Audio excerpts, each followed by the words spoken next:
Hi, my name is Amy. Thank you very much for watching, and let's make some bad financial decisions together. This is for entertainment purposes only, so if you're entertained, please like and subscribe. I would really appreciate that. So, I would like to reflect on the type of week we had because it was really awful and then it was really good. And I was watching Health and Wealth, and his video was about how to master your emotions and strategies that you can use, and it really got me thinking. So I'd like to react to his video, and then I have a comment on the average Joe investor. So first of all, Health and Wealth asked what is my recommendation for how you can manage your emotions. And I think it's okay to have emotions when your money is going away. The thing that's not okay is taking action on the emotion. Like, it's healthy for you, to just reflect later on, what did this feel like when your portfolio went from $31,000 at 10 in the morning to $25,000, and use that as a data point for and later and just, is this portfolio makeup the makeup that you really want? Because if going from $30,000 to $25,000 or $50,000, I was almost at 50,000. I was at, I had like $56,000 at one point, and now I have $30,000. Like, how does that make me feel? And for me, I have a pretty high risk tolerance. I knew going into this that my portfolio is volatile. The only thing really, there was two things for me. One is that at this point on April 8th, I only had $2,000 of margin buffer. And so I went from $31,000 with $2,000 of margin buffer to $26,000, and I still had the same amount of buffer because I don't actually use margin, I use options collateral.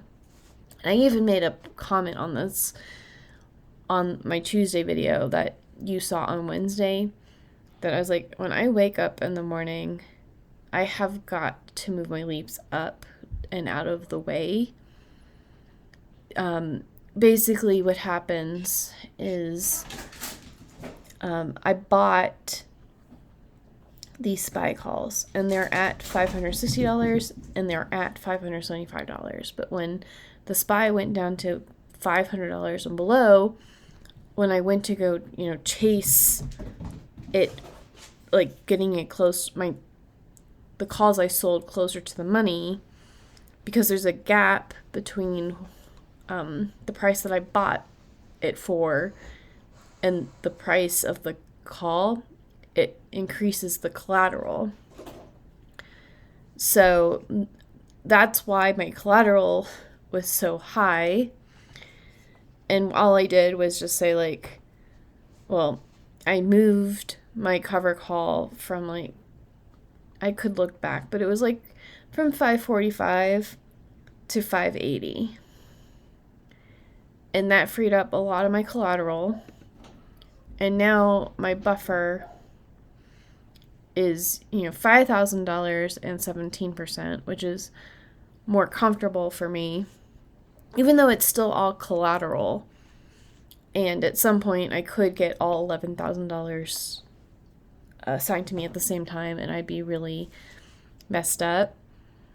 But for even if my entire portfolio went down to $10,000, I would still have this 17% margin buffer, because it's kind of frozen until it gets assigned in its margin. So it's nice to know that I can ride my portfolio down like at 10% here and not get margin called because of the technique that I'm using, which is just options collateral in lieu of margin, or at least it can be converted to margin if I get assigned the put that I sold, but hopefully it doesn't all happen at the same time. And the other thing I was concerned about was, since I had $13,000 of options collateral. At the moment, I have $11,000 of options collateral. If my portfolio goes under $25,000, I can no longer do options. They just have to play out the way that they are until I get above $25,000. So it would really mess me up in the short term, because I would get assigned a lot of MSTU, and then MSTU is volatile, and because like it would be on margin, so like my portfolio needs to be above $25,000 so that I have the freedom to move my the contracts I have out of the way so that they're less likely to be called away, or like go in a way that's not favorable to me. So, and I also don't want to be bailing myself out all the time, because I just at the moment don't have extra money. So I did not realize until I watched The Average Joe Investor that it was actually a terrible day on Wednesday for cover calls and doing your own cover calls. I made an entire video about how XDTE wound up getting capped, but as individual investors, if you have your own leaps that you're selling calls against, you have a lot of freedom and you can get out of things. It might not put your, like, for example, my leaps, because I was, messing around,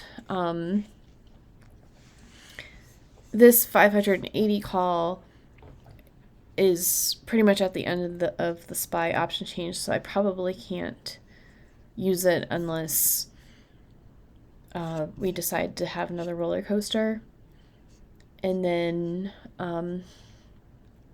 this one is also, I'm going to go into the options contract real quick so you can see. But I believe mine is in May 23rd. So this is 2 weeks later, but then it goes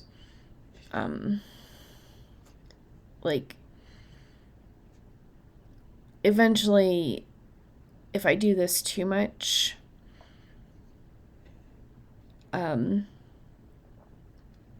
this will wind up being monthly, and then you burn through everything. So I want to have the sleeps. Basically, I can still use this SPY. I will roll it over next week, but the other SPY is just going to have to I'll probably have to just leave it there for a few months unless something dire happens. So for me, I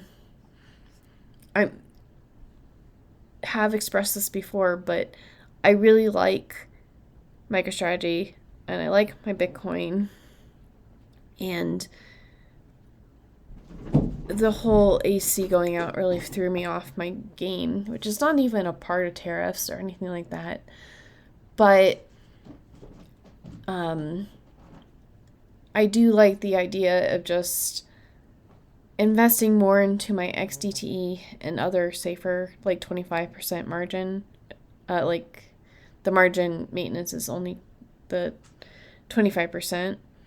Getting those buffered in, that way my portfolio will hopefully stabilize a little bit and I can stay above the $25,000. Beyond that, I don't really care because I think that MicroStrategy is going to go up over time.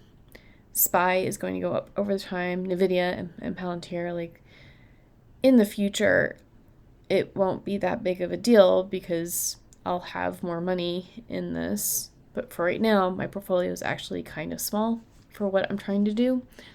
So I'm, trying to be responsible with how I'm doing this. Anyways, so I think it's okay to feel your feelings. If you're feeling very, very negative and you're tempted to actually do something about it in the moment, I would encourage you to just log off, go touch the grass, go do your hobbies, whatever it is that's not in the market, turn off the news, and just let your portfolio do what it's going to do, and then come back with, once you've gotten your emotions under control, then evaluate why you were feeling that way and how you can improve your portfolio in the future. I do think, and Health and Wealth mentioned this, that writing down your goals and your investment plan is really important, because at least documenting it somehow, whether it's like, doing a YouTube channel, but you have to have a plan, that way you can modify the plan, because no plan survives first contact with reality.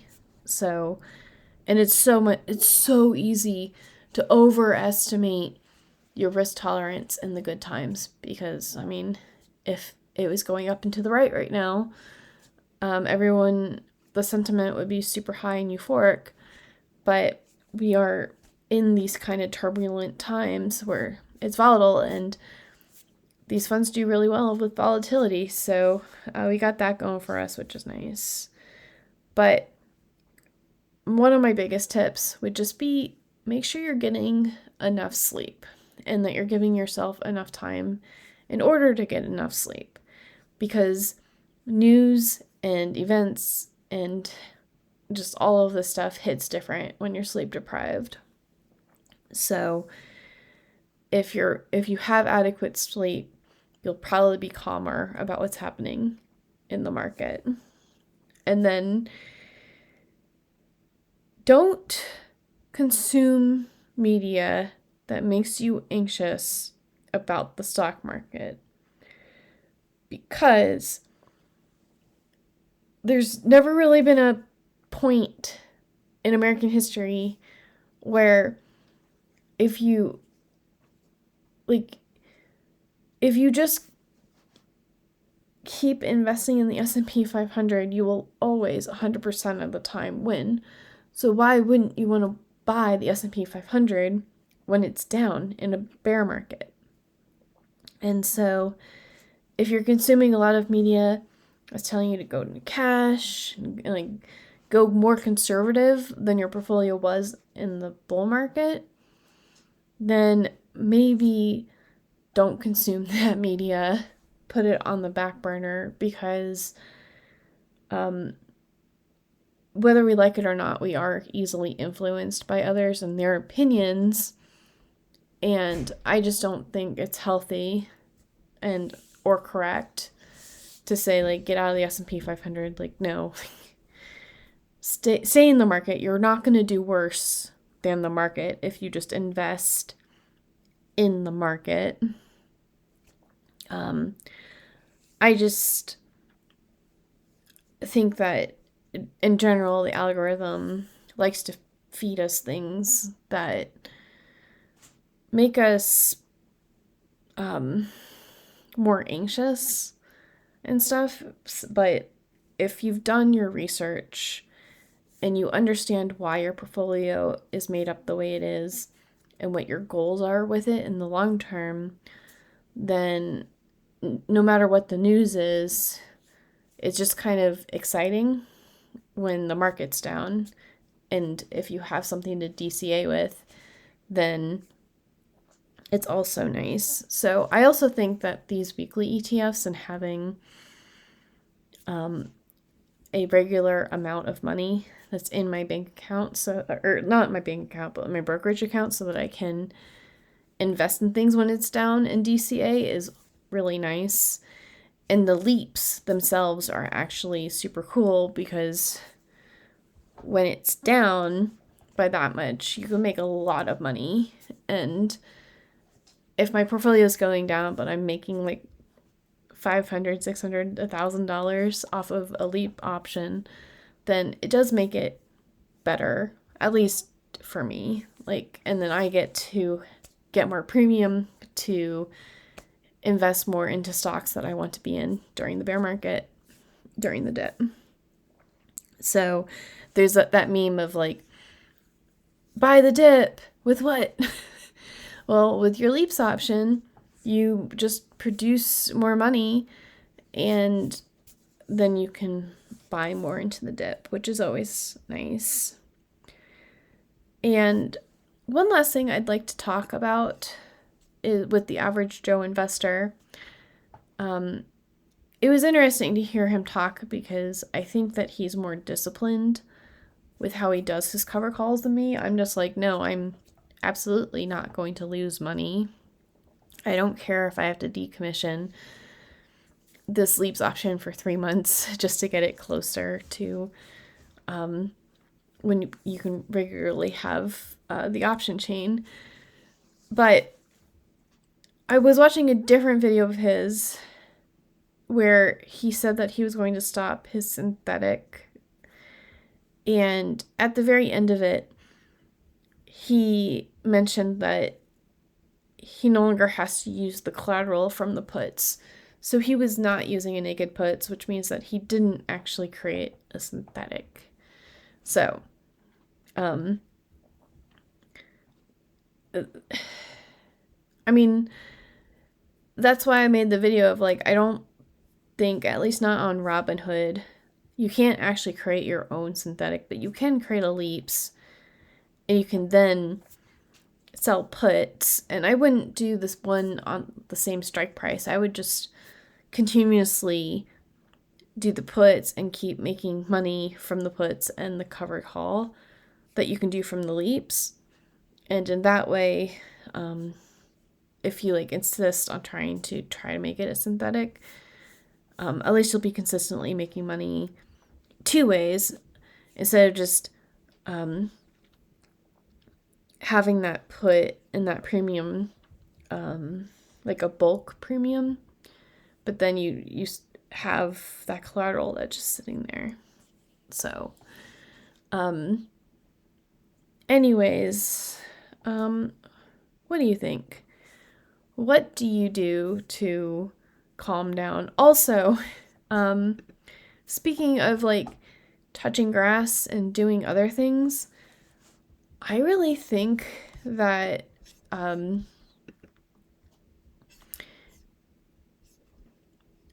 financial philharmonics, that it's been really helpful, like making music and listening to the different versions of it and just being creative and not doing media stuff. Like it's been helpful for my mental health. So I like it. And also working on things like YieldMight, where I'm programming and I'm not watching doom scrolling on YouTube.